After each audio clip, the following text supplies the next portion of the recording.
So Jordan Peterson went on Jubilee to debate against atheists, and if there's one word I can describe this video, it would be useless. This video is a complete waste of time, and I put all the blame of that on Jordan Peterson. Here's the thing, Peterson is here to criticize the atheist and secular position. The best way I can describe his criticism of atheism and secularism is that it is very old and washed. Seriously. Hearing him talk about that make me feel old, since it's kinda like how I used to watch those old videos of early 2000 Richard Dawkin debating a religious person. I mean, he says shit like, oh, most atheists are not real atheists because they haven't raped their sister or something, so God's moral code is written on their art or something. Atheists are only atheists because they have been hurt by a religious person or by a religious institution. My experience with atheists is twofold, is that they have a very reductive notion of what constitutes God, let's say in the Judeo-Christian tradition.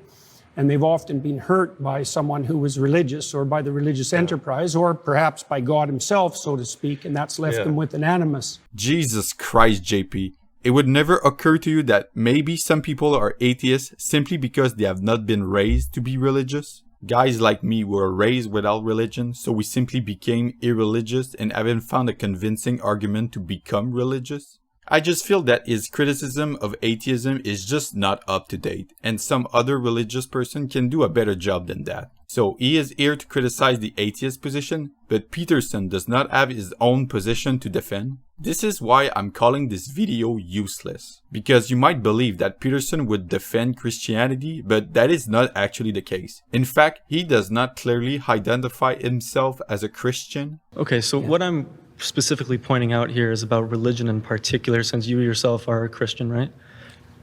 People debate about that, and I generally don't discuss it publicly. Okay. Why are you asking me that? Because you're a Christian.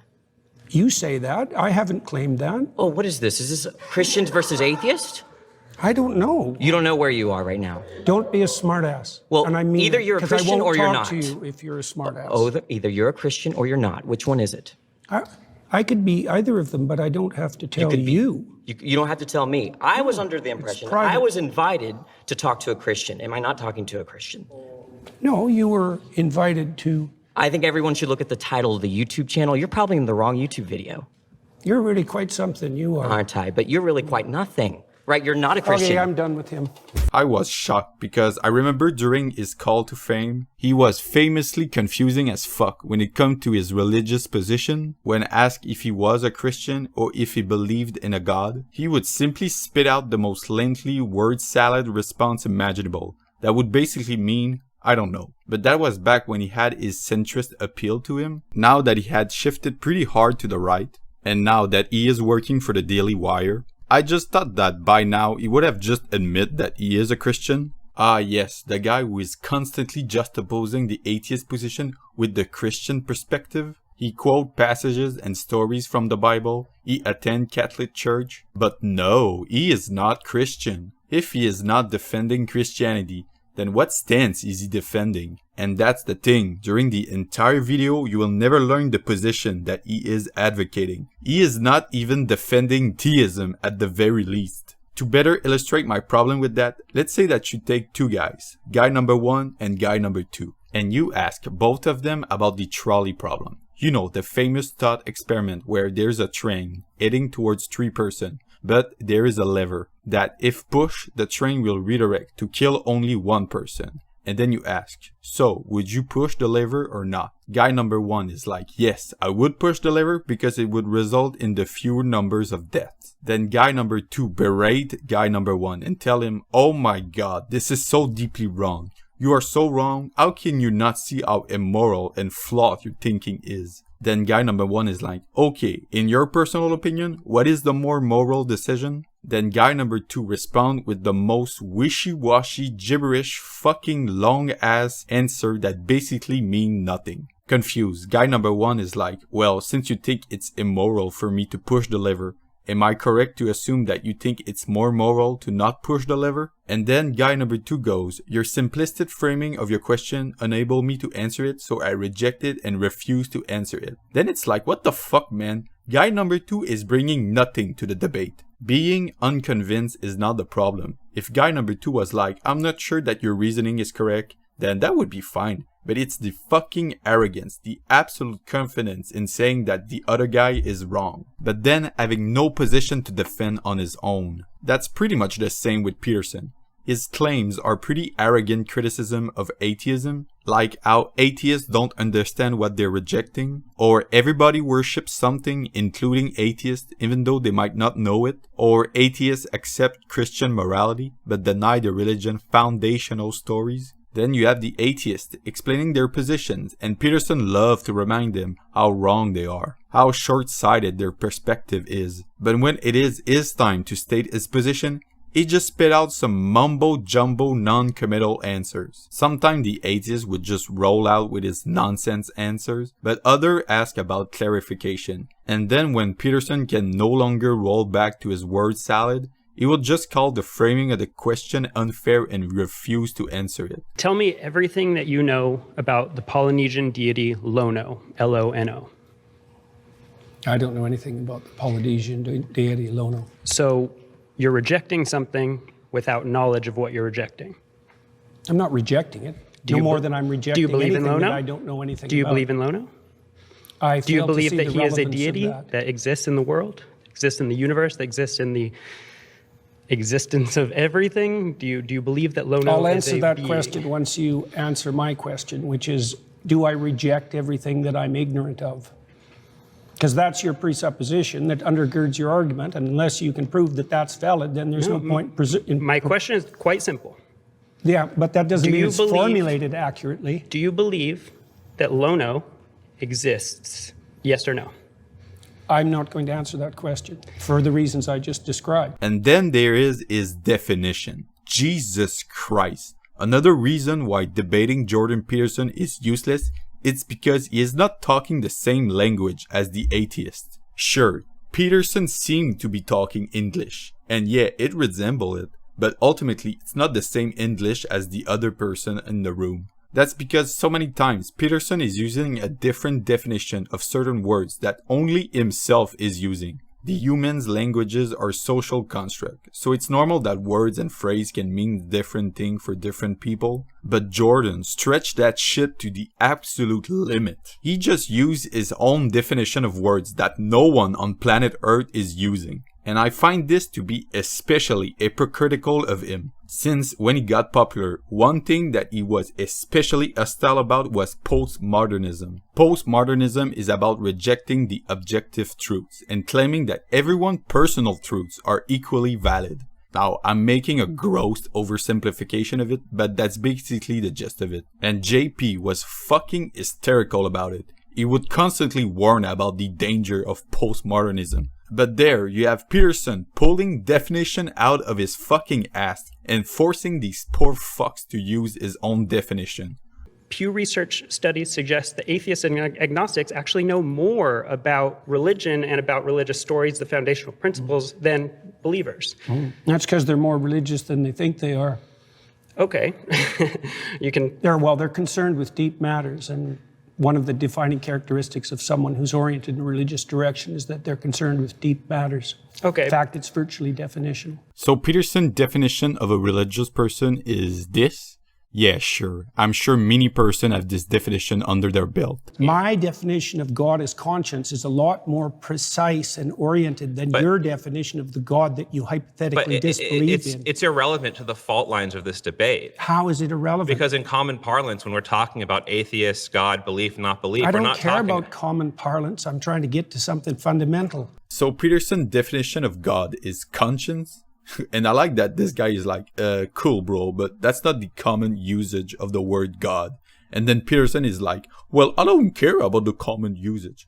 Well, damn, what are you supposed to do? Sound pretty fucking postmodernism to me. Now, there's one interaction that is absolutely golden. This is honestly one of the most mind-boggling thing I have seen in my life. Sure. So do you believe in the all-knowing, all-powerful, all-good notion of God? What do you mean by believe? Do you think it to be true? That's the circular definition. What do you mean when you say you believe? How is that circular? Because you added no content to the answer by substituting the word true and believe. I said you think it to be true. All right. So If What's you a believe belief? something, you stake your life on it. What do you mean by that? You live for it, and you die for it. That's what I mean by that. It isn't something that you say. It isn't something that's associated with logical consistency. It's not declarative. It's not propositional. It's not a figment of your imagination. It's the presupposition of your attention and your action. And you're either fragmented, in which case you worship multiple gods, or there's some unity at the bottom of it that makes you an unstoppable force. So this conversation is already a shit show. And it's all because JP does not adhere to this guy's definition of belief, which will be somewhat what everyone's definition of belief would be. No, instead JP is using his own bizarre definition of belief that this poor man is desperately trying to get a grasp at. You feeble-minded peasant, your tiny mind cannot possibly comprehend the geniuses of Jordan Peterson. Okay, so you're saying that you don't believe something if you wouldn't die for it? Not really, no. Okay. So then, How would you define belief? Something you say? Can I explain? Like, I could believe it is the case that this pen exists, but if someone like threatened my life, right, I would lie in order to be able to save my life, right? Like, I think you would do that too. You wouldn't lie to save your Don't life? be so sure. You wouldn't lie to save your life? How much do you know about me? I didn't lie to save my career. I didn't lie to save my clinical practice. Would you lie to like save your children, your mom, your dad? I don't think lying would save them. No, can there ever be a circumstance logically that lying could save someone? Yeah, and if you're steeped in sin, you're likely to live in circumstances like that. I'll give you an example. If you're like in like Nazi Germany, and it is the case that there's like Jewish people in your attic and you're trying to protect them, would you lie to like the Nazi? Okay, so JP is asked about the really simple question of, in Nazi Germany, would you lie to save some Jewish person from the Gestapo? And Peterson's answer is so fucking bad that it is shocking that this guy was once heralded as the modern day Aristotle. Done everything I bloody well could so I wouldn't be in that situation to begin with. It's a hypothetical and it's not answerable. answerable. Hypotheticals? No, I can't answer a hypothetical like that because Did it's you eat far. today? Look, Did you don't eat today? play games. I'm not playing a game. I'm just Yes, asking if you you ate are. it today. If you present me with an intractable moral choice that's stripped of context and you back me into a corner, you're playing game. So JP simply refused to answer the question, like a little brat child. And why is he like threatening this guy as if he is some old-timey sheriff ready to pull out a 6-shooter and blow his fucking head off? Hey, I'm watching you, stranger. Don't go looking for trouble in my town. It's a thing he kept doing during the video. When he doesn't like where the conversation is going, he's simply vaguely threatening the other person by doing a mean face. I just told you I would do everything that I could to make sure that I'm never in that situation. By the time you've got there, you've made so many mistakes that there's nothing you can do that isn't a sin. Being born in Nazi Germany and trying to protect people that you care about, like there could be a Jewish friend that you have and you want to protect them. I think you should have just them in give your up on attic. that line of questioning. Give up on just like trying to clarify your position? Because you I don't did like, are you like clarify it. uncomfortable with me asking this question? It's just a basic hypothetical. Like I could ask you. It's just a basic hypothetical where you put Jews' lives at stake in Nazi Germany. That's just a basic. Wow, JP is very concerned about the life of these hypothetical Jews. Holy G, if only it was a hypothetical question that this guy is posing. So you would lie in that scenario to save their life, but you're like not trying to answer this question for some reason. I just told you why. Are you anti-fascist? Like, so you're Why anti-fascist? are you asking that? I was just asking, just clarifying. But like, okay, again, you're not answering this hypothetical because you know it shows that you clearly would lie to save I'm someone's life. answering it in Obviously, a that's not manner what you truth don't is. find acceptable. Obviously, because I care about truth. I wouldn't be in that scenario. So finally, Peterson sort of gave an answer to the would you lie to protect the Jew from the Nazi? And his answer basically mean, well, I wouldn't be in this situation. Wow. Hey, remember about the trolley problem? Yeah, if you ask Peterson about it, he'll respond to you with, well, in this scenario, I am the Flash and I will save everyone and then I will travel in the past to get my dick sucked by Marilyn Monroe. Fuck man, what was the prompt claimed again? And the entire video is like that. JP using his bizarre definition, having no concrete position to defend, and being absolutely non-responsive when some people will give the slightest of pushback to his nonsense. Man, this guy brain is cooked. He really needs some help. Otherwise, this red lobster will have another benzo crash out.